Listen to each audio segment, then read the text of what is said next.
Good morning, everyone. Just gonna let a few people roll in here. Literally within seconds, got my coffee over here to the chair. How's everyone doing? Happy Sunday. We got football on right now, halftime. Over in London, Vikings are up by a couple field goals here on the Saints. Dobb hit the under. Great post there this morning. Hope you guys all tailed that. It was a nice start to the day in terms of betting. We have a big slate here today. I've got it up here on the screen. So what we're going to go over here, we're going to look at some core plays. I'm not going to go through game by game. I'm going to kind of answer your questions as they come in. We're going to look at a new site that I'm using here, give us some information, how I come up with some stuff. We're going to look at some weather. We're going to look at DFSR. When we have a look at the top lineups for DraftKings and FanDuel here so far right now, as we are going through the audits and getting things set up for the day. Just give me a second here. Let's pop that up. All right, so we got that rolling. We're going to look at some PrizePicks. We're going to look at some top bets. We're going to build a core on DraftKings. Let's get it, everyone. Okay, so first of all, here's some weather. Looking at the Jaguars and Eagles game, this is as of 20 minutes ago. Of the weather games that are out there, you got the Jaguars, Eagles, we got Baltimore. So what that does affect here is these top two scoring games. When specifically look at the quarterback position, we've got Buffalo and Baltimore. Morning, Kenny. Morning, Dobb. Top three quarterbacks in pricing, all elite quarterbacks, all elite running quarterbacks. It's going to affect them the most. So definitely changing up the way I am looking at the quarterback position today for my core, I guess, of my lineups. I am building in the 20 max today. I'm going to play a cash lineup as well. It's kind of going to take all three of those quarterbacks out of my cash consideration. Morning, Mondo. Thanks for tuning in. Of those three, I feel safest about Jalen Hertz. I know the Philly game is probably the worst in terms of weather at the moment. Looks like we're going to have steady rain in that game. Going to have some rain in the Buffalo-Baltimore game as well. Both games are looking at about 12 to 18 mile an hour winds, gusts kind of in that 20 plus range. It's going to affect the passing games most definitely. Cold weather plus the wind plus the rain is just not the greatest for a throwing environment. So I don't think we're going to see these quarterbacks be throwing 30, let's just say that below 35 passing attempts. You might be able to get on to PrizePicks, look at some of these passing attempt props for those games. You might be able to get the under. Let's see if they've adjusted any of those. Hertz at 32. I really like the under on that one now. Looking at his pass, he's got 32, 31, 35. Those were all in pretty good weather environments. So I think we could go ahead and get the under on that one. Let's just make this a little bit easier and use the search. We look at Josh Allen pass attempts. Where are we here? Pass completions, 24.5. We've got pass attempts, 37.5. I think we could go the under there. Yeah. So they haven't really adjusted for weather in terms of that. But of those three quarterbacks, I feel most comfortable if you still want to jam one of those in. And the reason their pricing has really started to separate among the rest, and we've seen this in the past, not so much last year, but it comes down to rushing, to be honest with you. I feel best about Hertz. While Lamar Jackson's got more rushing yards, Jalen Hertz there's been more designed runs for him. Morning, Dave. Morning, John. Thanks you guys for tuning in. So yeah, definitely feeling a little bit better about Hertz here. If you're looking at one of those three, but I would rank them right now as in Hertz, kind of backwards of the way they are in pricing on DraftKings. Hertz, Jackson, and then Josh Allen. Buffalo likes to throw a lot more. If we go look at, let me just jump over to this. Yeah, they're throwing 65% of the time. Baltimore is only throwing 55% of the time. Then we go down to Philly. They're throwing 48% of the time. So that kind of factors into that as well, which does give Hertz, like I said, he gets quite a bit more designed runs. So that's kind of the way I'm looking at the top here in terms of those three quarterbacks, all in weather games, which really makes this slate very interesting. I'm interested to see where the ownership goes with those guys today. Who's everyone's favorite quarterback? Throw it up there in the chat. Who you guys are playing, cash, GPP, whatever you're playing here. I think what that's going to do, honestly, in terms of I'm going to jump over to, I don't have fan share up. I'm just going to load that on my other screen here and pop that over here in just a second. While I'm doing that, if you guys haven't already, you can go check out our over on DFSR, another site that I work for. They help sponsor the show here as well. This is the cash game article. So there has been, like I said, some adjustments because of weather. This comes out on Tuesdays or Wednesdays. Doug does the cash game article, and then I go ahead on Thursdays and Fridays once I start looking at ownership and breaking that down. I've taken a brand new role with Fanshare Sports this season. Me and Dane both. Morning, Chad, Casey. Thank you guys for tuning in. Here's my GPP article. Taking on another role with Fanshare Sports. Me and Dane are kind of handling the PGA ownership, looking at the tags, all that kind of stuff, the curation. I've also taken over the curation over on the NFL side of things as well. So I've been kind of scouring through hundreds of articles, tweets, videos, podcasts throughout the week, starting on Tuesday all the way through Sunday morning, looking at, marking down who's tagged, which is a piece of the ownership projections. There's a lot more that goes in the ownership projections than just those tag counts, but it does give us a good look of how things are going to play out. I do have those tags up here. Fanshare Sports. These are the tags. This isn't necessarily ownership projection, but it gives us a really good look of where the ownership is going to go. That's kind of where I base my GPP article around. I've seen a Cooper Rush come up. Mondo's looking at Cooper Rush. I don't think that's a bad idea at all. He's going to be low. I think he's going to be low, and even with all that rain and stuff in those other games, if we go look at the Dallas game here, Washington is 27th in pass rank. They haven't allowed as many touchdowns, which kind of factors in, they're 28th in fantasy points. I was looking at that backwards. 28th in fantasy points to quarterback, 27th in DVOA versus the pass. So, hey, I think that's a good option. He's really like Noah Brown. That's someone I'm going to talk about here shortly. I'm going to go over a whole bunch. I got a whole list of value wide receivers that I like on this slate. He's got CeeDee Lamb, obviously, and CeeDee Lamb could have had he had a good week last week, prime time, but he could have even had a bigger week, I believe. There's also a play in this game that I'm going to talk about here shortly as well that I like from a GPP perspective. So I'm with you. I probably won't have any Cooper Rush in mind. I'm really trying to concentrate on about 3 quarterbacks in my 20 max build today, but I'm not going to fault you for getting Cooper Rush in there, super low owned GPP. Like in Wilson versus the Raiders, that is one of my 3. I wrote him up in my GPP article. He's actually, in terms of fantasy points overall, he's like 12th to 15th. It looks really bad. The accuracy is really what's hurt him this season. 59% is one of the lowest of all the quarterbacks in the league, which is really disappointing.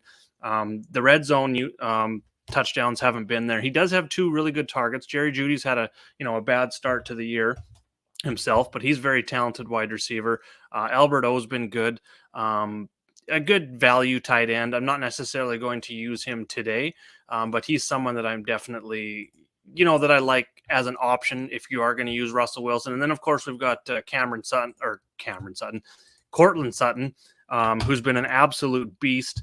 He's someone that I would even consider in cash games. His price really hasn't gone up to where I think it should be, and that may be just because of the Denver passing game overall. But for Wilson, in terms of his fantasy points, you look at expected fantasy points is something I look at over on PFF, which really takes into account who they've played, what plays they're running, that sort of thing. Takes into account a whole bunch of stuff.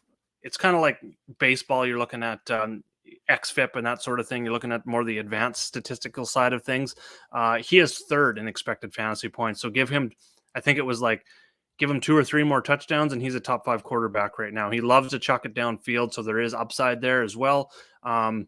He's got 2 good running backs that both are good at catching the ball, Gordon and Javonte Williams. So, I mean, they can get there as well with the running backs dumping off as well. We know he does like to dump off to running backs at time. I think his lowership was going to be a lot lower without that weather, because he was really just squeezed right up there with Allen, Jackson, and Hertz kind of in that next tier. So people were either going to pay up at quarterback or start paying down. Now, the next guy that is on my list here,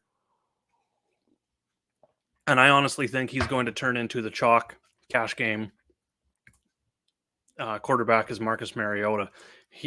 5,600, just to me, that seems like too low of a price when we're talking the third or fourth highest total in the game versus Cleveland. If we go over here and look at the matchup specifically, Atlanta right now is 9th in DVOA passing offense, while Cleveland is 21st in DVOA passing defense, giving up ranked 21st in fantasy points to quarterback.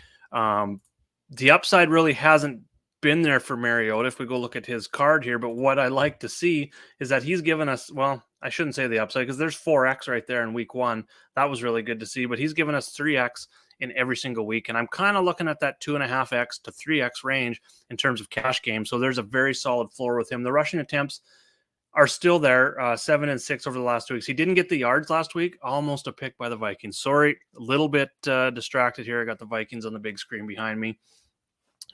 But back to Mariota, the yards were down, but the rushing attempts were there. He does give us that little bit of a floor. And like I said, he's given us 3x in each week. He gets a plus matchup. He's got 2 elite pass catchers. I'm going to call them elite. Drake London's a rookie, but one site that I'm using here this year, it's a free site. Make sure to go check it out. NFLsavant.com. I use it a lot for my baseball stuff as well. Started using it more and more here as well. So if we go and we click on the Falcons, what I like to do is click on a team, click on targets, and you can you can see this on my sheet as well, but I don't have it separated team by team yet. So this is something I'm looking into adding to the sheet for sure. But for right now, I'm using NFL Savant.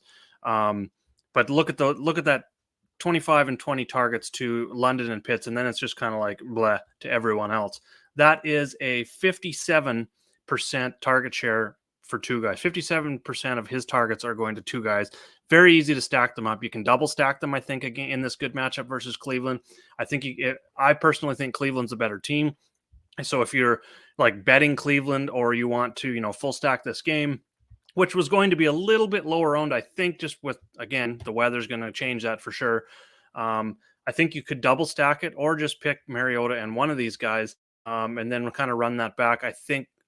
Like I said, personally, I think Cleveland is a better team. You can run it back with Chubb, or you could run it back with Cooper or Njoku. If you want, if you think it's a passing game, you can go Cooper and Njoku both. London and Pitts, you can full stack it. You can kind of get pieces of it for, a little bit smaller of a stack. There's a lot of things you can do here in that game specifically. It's one that I have a lot of exposure here to today. I think it's going to be a little bit higher owned, especially now with the weather in these other 3 games.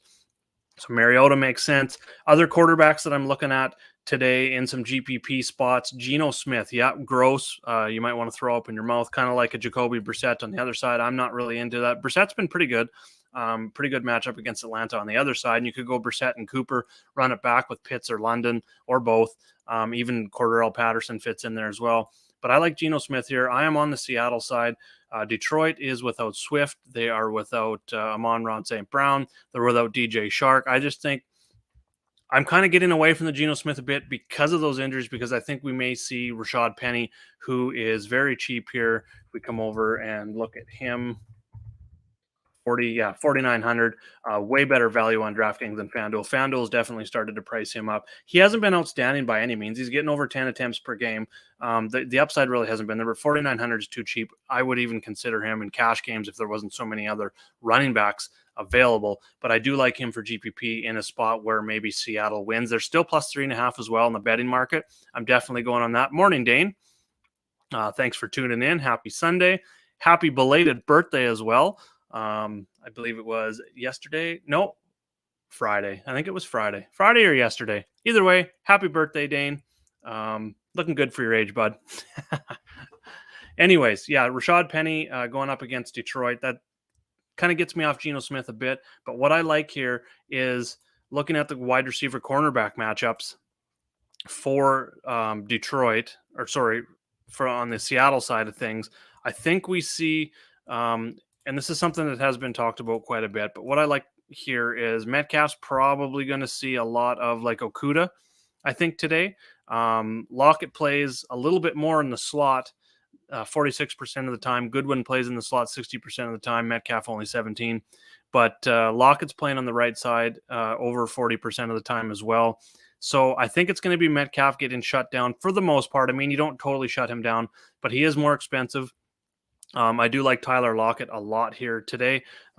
He's probably going to get to see a lot of Mike Hughes.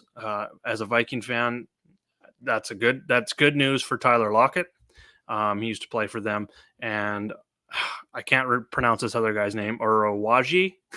Sorry, a little bit off there, but definitely going to face those two guys who are ranked very, very low on the PFF overall grading of coverage. So that's definitely a spot that I'm going to be looking at. But in terms of running back, I don't think a lot of people are going to be paying up, and this could change again with the projected lower ownership now on these Allen, Jackson, and Hertz, because the original, need a little bit more coffee to keep me going. The original, I guess, script that we've seen out there for this slate would have been paying up at quarterback, paying up at running back, and then value wide receivers. Now that's going to change a little bit. I think it's going to be a little bit more of a balanced, which kind of spreads the ownership out a lot more. I don't think we're going to see as concentrated ownership at the top.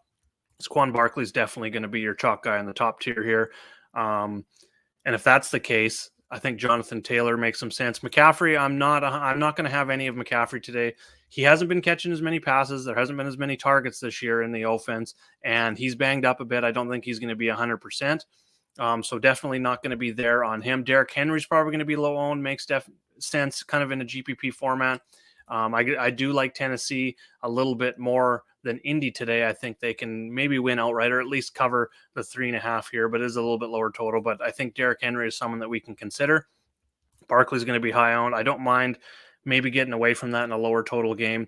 I think Chicago puts a lot of concentration on shutting him down just with them having absolutely zero pass catchers. Your top pass catchers for them are Richie James and David Sills. So that says everything. I think Chubb maybe comes in a little bit lower owned. And again, back to that Cleveland-Atlanta game, I think that's someone I'm going to be mixing in to those Cleveland-Atlanta stacks quite a bit. Even a little bit of Kareem Hunt in there as well. Austin Eckler is probably going to see some ownership, it looks like, throughout, which is going to, again, one of my favorite running back plays today, Aaron Jones. They're huge home favorites against New England, who has been, I just want to go check that out here real quick. We'll look at their defense. New England, well, they've actually number one in rushing rank. So what we do like here is seeing, do we have a Vikings turnover? Heck yeah.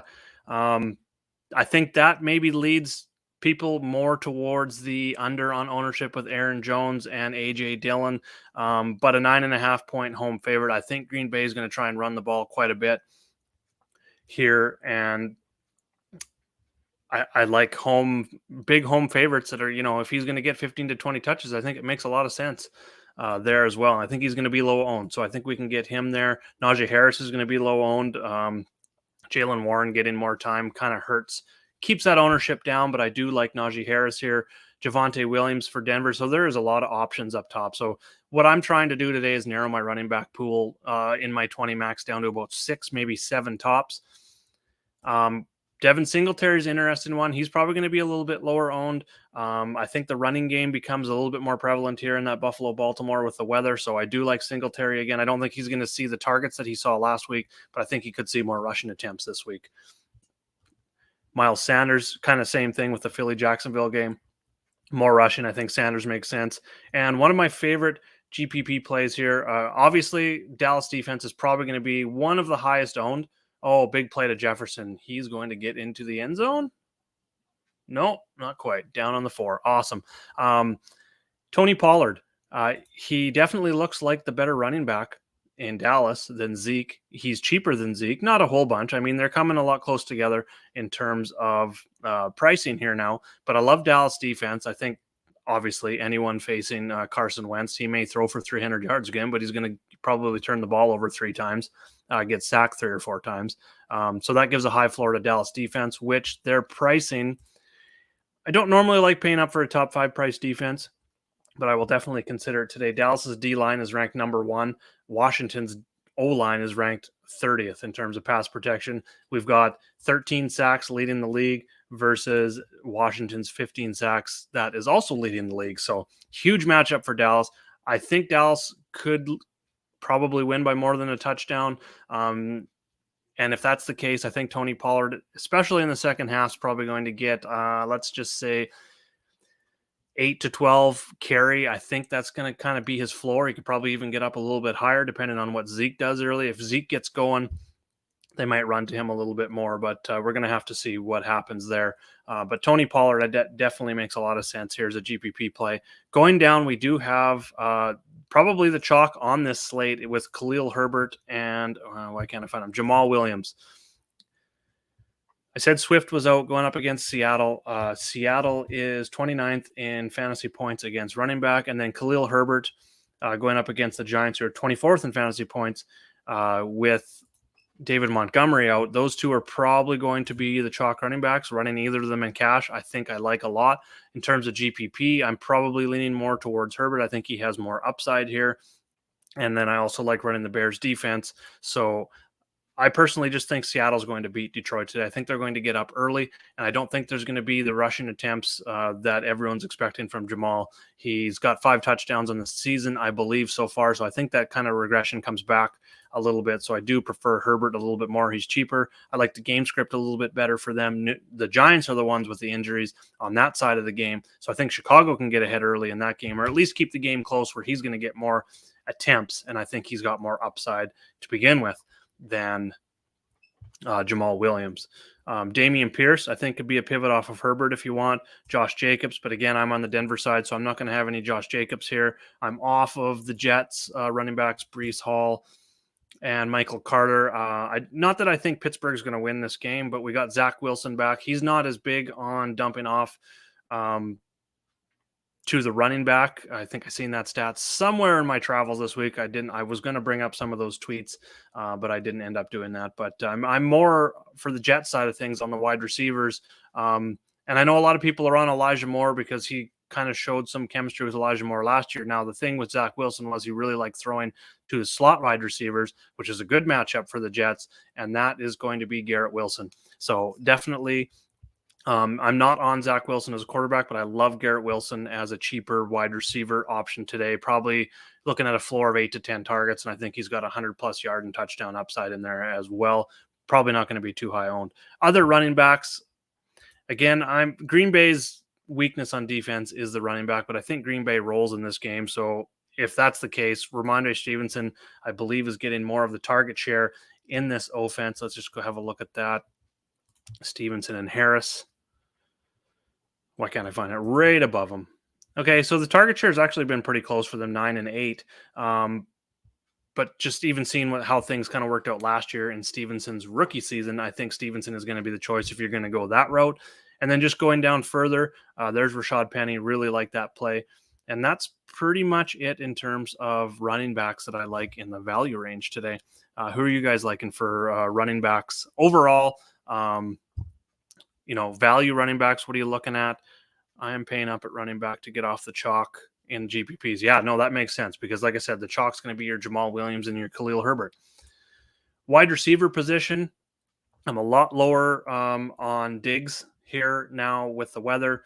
Devontae Adams could be a run back. He's going to be low owned just because he hasn't really performed since week 1. He hasn't really been getting the targets. I think this is maybe a lot of forcing it to him today, and this is the wrong defense to go and force to your number 1 wide receiver. I think that could lead to some turnovers for Denver because they are number 1 against wide receivers right now through 3 weeks of the season. I think A.J. Brown and Stephon Diggs, I hope their ownership kind of stays up because I am off of both of them. Not completely off, I guess. If I was running more than 20 lineups, I'd probably have some. I definitely still have a little bit of A.J. Brown just in case, we get some lower expectation in the weather, I guess you could say. So I'm fine there. I really like Michael Pittman at the top. Mike Williams in another smash spot. He's either giving you 5 points or 25 points, it seems. So more of a GPP play. But without Keenan Allen, he definitely makes sense there. I think the chalk definitely rides a little bit lower today in terms of the highest owned. CeeDee Lamb coming off a big game. Prime time, he should probably be in the mid 7K range on both sites. So he's a little bit underpriced going up against Washington, who's 30th against wide receiver. We talked about Cooper Rush possibly being an option as well. He's actually been proficient. Dak Prescott might have some trouble coming back. There might be a controversy there. I really don't think it's going to happen. I pretty much think Jerry Jones is just saying that just more coach speak, blah, blah, blah, blah. CeeDee Lamb, definitely. I love Gabe Davis, or I did love Gabe Davis. He would be the pivot off of Diggs before the weather. Probably still going to have, maybe 1 or 2 in my 20 max, but that's about it there. Kirk was another play that I liked that I'm going to be off of now in a run back in that Philadelphia run game, Philadelphia winning the game kind of thing. Not so much there. Terry McLaurin, now what I like about him, he's still going to stay. I'm going to maybe go out on a limb here. A lot of people are on Dotson. Dotson's usage around the goal line or in the red zone has been very good. End zone targets, that type of thing. But McLaurin is the most talented wide receiver. And what I like about him, only a 57% catch rate. A lot of that has to do with Carson Wentz. But Wentz is not afraid to throw to him down the field. Washington's probably going to be down in this game.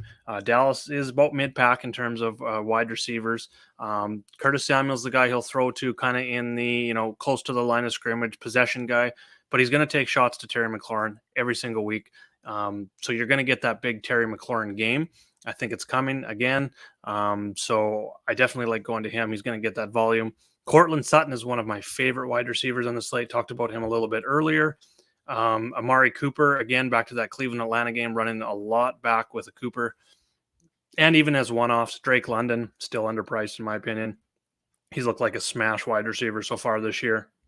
33% target percentage. We talked about Atlanta concentrating their targets to 2 people, Pitts and London. Mariota loves throwing to him, so I'm definitely going to be going there. Tyler Lockett I talked about. Was on Devontae Smith now. He's kind of their deep threat, big upside guy. With the weather, I'm going to be off of that. Brandon Cooks, don't like to see that 45% catch rate, but the upside is there. We've seen it before, so definitely on that. Garrett Wilson I talked about. What other wide receivers are you guys on today? In terms of cheaper guys, let's say 5K and lower range, I want to see what's going to happen with Rondale Moore.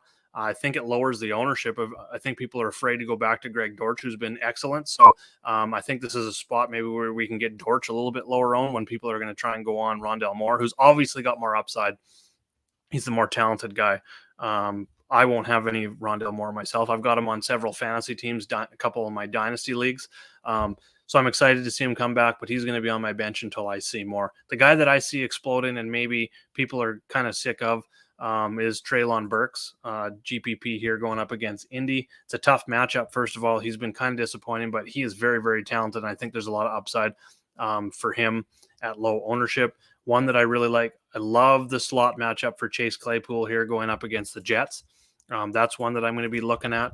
He is going to see a lot of, so Claypool's been in the slot about 85% of the time so far this year. So he's going to face Carter for the Jets, and he's got a 55 ranking somewhere outside the top 90 corners and one of the worst slot cover corners in the league. So I think Claypool is going to be cheap, or not cheap. He is cheap, lower owned here. Noah Brown, I think he's a value wide receiver that I would even consider in cash games. He's just simply been getting a lot of work here from Cooper Rush and been very, very good with it. 9, 5, and 7 targets, 5 receptions in each week, 54 plus yards in each week. He's only got that 1 touchdown, but you take out that touchdown, you're still looking at 14 points here. So 11.8, 14, and 10-4 with no touchdowns. That is a very solid floor at 5K. You're getting at least 2x out of your value wide receiver. Helps you go and pay up for those running backs for sure. So that's one that I really like. Going down a little bit further, the Detroit guys, Josh Reynolds makes a lot of sense here. They're short guys. They're going to have to throw. I think Seattle is going to win this game. I think Detroit's going to have to throw quite a bit. So Josh Reynolds makes sense. And he's actually been solid as well. Questionable, but he is likely to play. Coming off a really good game, catching 6 of 10 for 96 last week. Caught the touchdown the week before that got him to that 12.8 points. I think he's probably looking at about 10 targets here again this week. So I think that's what we seen last week, the 6 for 10. Maybe not 96 yards, but I think he's kind of in that 65, 70 yard floor. So that's going to give him like 2.5x floor. I think that is an awesome play. I'm not going to have any in cash games, but I think he makes a lot of sense there as well. One of my favorite value plays at wide receiver is going to be Romeo Doubs, whatever, going up against New England. He looks to be the favorite target now for Aaron Rodgers. So definitely like that. We talked about Dotson, more of the end zone target guy. He really needs those touchdowns to get there. Zay Jones, I like for Jacksonville, or did. We got a little bit of weather there, so I'm going to be a little bit lower on him now. But there's a lot of value wide receivers that you can go here if you are paying up at the running back position. Going over to tight end quickly, Mark Andrews still at the top of my board. Just kind of looking at his ADOT, which is really nice for a tight end. He's been 7,100. 80, especially on DraftKings here at 7,100. He's like a wide receiver one running out there as a tight end. We got no Kelsey this week, and I think people are going to maybe be a little bit lower on the ownership on him now with the weather, but he, going to catch some balls around the line of scrimmage. Oh, Saints are going for it on fourth down. They got it. But I think Andrews makes a lot of sense. He's still going to get some ownership for sure in that game, just being a tight end, but 7,100, he's priced in the range with like Mike Williams, Pittman, Marquise Brown, DK Metcalf. I'll take Andrews over all of those guys. Maybe not Pittman, but all these other guys in that range, I'm definitely more interested in Andrews than him. Now, I like the Denver Las Vegas game here. I'm on the Denver side. I'm going to be stacking Russell Wilson a lot with Cortland Sutton. And then what I'm going to be doing, if we go look at the matchup here, Denver on the Las Vegas side. Denver is top 5 against QBs, wide receivers, and running backs. They're 25th against the tight end. And if we go look at that specific matchup and who he's going against, just give me a second here. I'm going to pull up who he's likely facing as a matchup. Josie Jewell, he's one of the best matchups for tight ends this week. So that'll be my run back in that Denver in my Russell Wilson Sutton. Maybe get some Judy in there, but probably more in the 70-30 range in terms of Sutton versus Judy. But then I'm going to be running it back with Waller. Not really interested in running it back with Adams. I think they're going to shut him down again. And by shutting him down, I don't mean he's going to get 0 points. I probably think Adams at his price tag is going to get shut down in terms of points per dollar. Like you kind of need, if you're playing these high priced wide receivers, these guys that are 8K, if you're playing them in GPP, you need like 24, 25 plus points from them. I don't think that's going to happen. I could easily see him in the 12 to 14 point range, but that's not going to get you there in GPPs. So that's what I mean by shutting him down. If he gives you only 2x, it's not going to get you home for GPPs. So Darren Waller's my run back. I think Kyle Pitts, again, we talked about Atlanta, Cleveland, and the concentration of ownership in that concentration of target share for Atlanta there. Zach Ertz is going to get some ownership going up against Carolina. Goddard was a little bit higher on my list before the weather.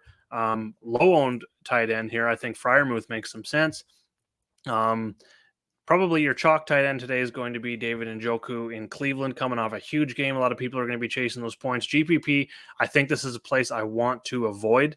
Maybe not avoid altogether, but definitely lower owned in the field on Njoku. Just, we don't see a lot of those big-time games from him. He doesn't have the most competent quarterback. I just don't see him repeating that. And if he doesn't repeat that, you're looking at under 10 points for him. It's going to be a good fade. Robert Tonyan's going to be low-owned going up against New England. If you want to go a little bit cheaper, Daniel Bellinger would be the punt guy today. I don't think he's going to get as high owned as maybe we originally thought, but 2,800 makes a lot of sense. You get him 10 points. I think that's maybe where we want to go, possibly in cash games, depending on how the rest of your lineup construction. He made a lot of sense for cash games before the weather, because if you were paying up for one of those elite quarterbacks, especially like a Lamar Jackson's Andrew or Allen Diggs, which was very expensive, running it back with Andrews, you were looking at a very expensive build. So Bellinger made a lot of sense. I think that ownership maybe comes down a little bit just because of the ownership of those high-priced quarterbacks going down and those high-priced wide receivers and tight ends going down a little bit with the weather. So that's where I'm looking at there. All right, and if you want to join, Zay Jones is out. Okay, thank you for that update. Really appreciate that. I haven't been able to go through the news feed here while I'm going through the position, so I appreciate that update. So what I want to do now, before I move on, if you are not a member and you want to come in and check out the cheat sheet with all my highlighted plays, all my top targets, my tiers rankings, which I have the tiers tab up. I'm going to be going through my rankings shortly after the show here.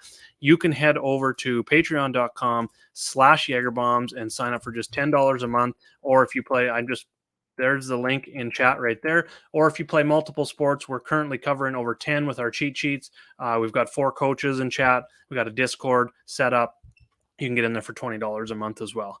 You can also get in and just check out our Discord for free, which allows you to actually get into our sports betting channel, which has been red hot, especially for NFL season. Currently in my posted bets, let's go Discord, free trial link.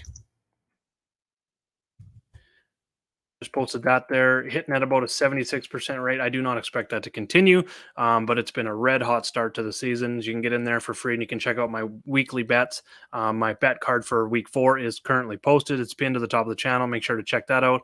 I also post my results in there as well, so you can track that if you wish. All right, so what else I want to do here, I'm going to get this NFL Savant off the screen. I'm going to get that off the screen. We're going to look at, let's first of all just go in and lock in. I think Mariota's probably, in terms of points per dollar here, going to end up, 3.19. So I don't know if he's actually going to be locked in as our top guy.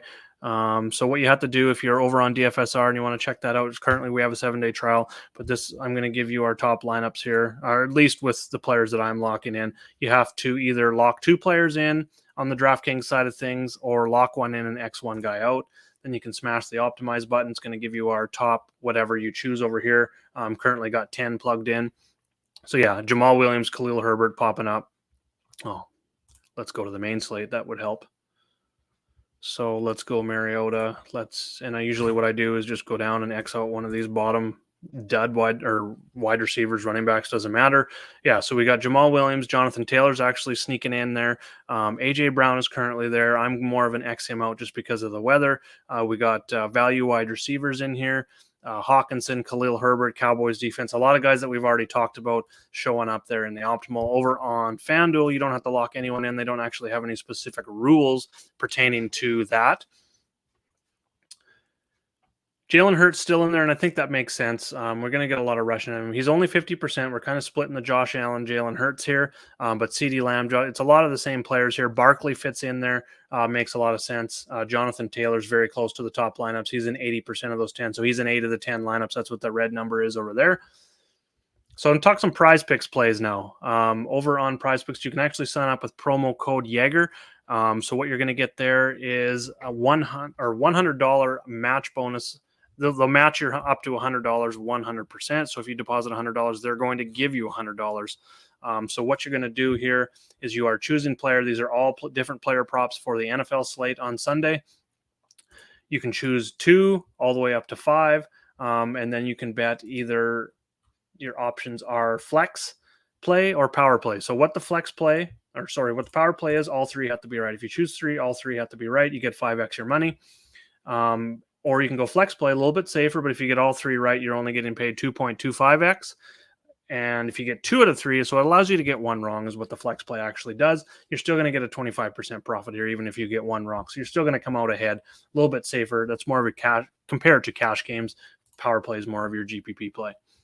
I generally do 2 and 3 play power plays and kind of stay away from the flexes. And you got all these different props up here. So I like to use, I have a tab over here on the sheet now. Let's just go over to the PrizePicks tab. A lot of different information. I got all the players, the odds. In the gold here is what you're going to see the projections at. I've actually added kickers this week. We're going to definitely look at that here shortly. But a few that I want to go over. I've liked Tony Pollard over 40.5 yards. Rashad Penny over 57.5 rushing yards. So those are the 2 in the rushing yards. Couple that I like in the receiving yards. I like Tyler Lockett over 63.5 receiving yards. Garrett Wilson seems a little bit low at 48.5 receiving yards. I mentioned liking his slot matchup. Drake London over 55.5 yards. I think we can definitely go there. Wanted to actually bring him up here if I could spell. Drake London, and we want receiving yards. Receptions, I like him for both receptions and receiving yards. He's gone over in 2 of 3, almost went over in 3 of 3 this season in terms of 4.5 receptions. He's gone over in 2 of 3. Didn't go over last week against Seattle. I think he gets there again this week.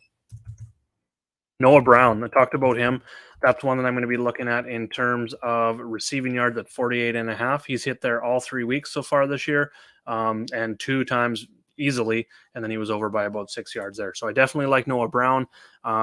Receptions, I do like Aaron Jones over 3 here today going up against New England.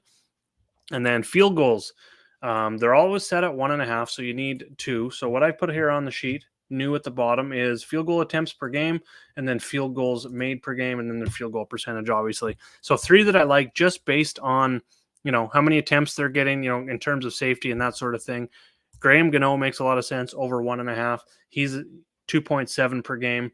He's making 2.3. Then we've got Younghoe Koo attempting 3 a game, 2.3 made. Now his percentage is a little bit lower, but I'm still fine with that. And then the other one is Daniel Carlson of Las Vegas. I don't see Las Vegas scoring a lot of touchdowns. I see them kind of in that range of kicking probably 3 field goal attempts here again today. He's averaging 2.7. He's currently at 100%. So I like all 3 of those kickers over today. So that would just mean that they're going to get 2 field goals or more. So that's where I like going for PrizePicks today. And then I posted my bets, my free bets over in the Eggerbomb Sportsbook. Right now, a couple that I really like. I got Minnesota -3, so this is a little bit of a sweat. I hopped on the Detroit under 27.5 team points, and that was before Swift or Amon-Ra St. Brown was out. I think that team total now is down around 25, 20. Yeah, 20. I don't think it's got down to 24.5, but I think we're sitting at 25. Not completely on that number anymore. So kind of had to get on that one early. I posted it earlier in the week. I like Denver +2.5 and Denver money line. I think Denver wins this game. Tennessee +3.5 and Seattle +3.5 here as well. So that's kind of where I'm going at there in terms of betting. All right. Any more questions? We're going to wrap this thing up here right away. Actually going to look at, if you were looking at a parlay of those games, kind of the way I like going is maybe a Tennessee, Seattle, and Denver. They're all plus points here. They're all getting points. So I'm definitely going to go there as a 3-way parlay if you want to grab that as well. Defenses. Let's touch on a couple cheap defenses. Yeah, Garrett and Clowney out, definitely huge for their pass rush. I believe I seen that they go from going back to the middle of last year, just with Garrett out alone. So we only got about an 8 to 10 game sample size, something like that. But they go from a top 5 rush to a bottom 3 rush. It's a huge difference. So that should definitely increase how much time Atlanta's going to have here. Marcus Mariota, I think he's going to end up being the chalk. So defenses, I talked about Dallas. I think they are the number 1 defense here today. Other directions I think we can go. I like the Bears as a cheap defense at 2,700 on DraftKings. We got the Giants. They're 31st in O-line ranking, which I like. They've given up 13 sacks. Tennessee versus Indy, going up against Matt Ryan. He's been sacked 12 times this year. They've actually had 6 turnovers here as well, 27th ranked in terms of their O-line. Going a little bit lower, maybe Seattle versus Detroit. The numbers really don't match up here. It's more about the matchup. 2,400 definitely makes sense there as well. All right, so that kind of covers everything here today. Thanks for tuning in. We will, if you got any more questions, make sure to hit me up in chat. Make sure I don't miss anything. We got a NASCAR show coming up again at 1:15 p.m. Eastern, so make sure to tune in for that. And tag me in the Discord chat or DM me if you got any specific questions you don't want me to miss, because there is a lot going on here today. Thanks a lot, everyone, for tuning in, and we'll see you in week 5.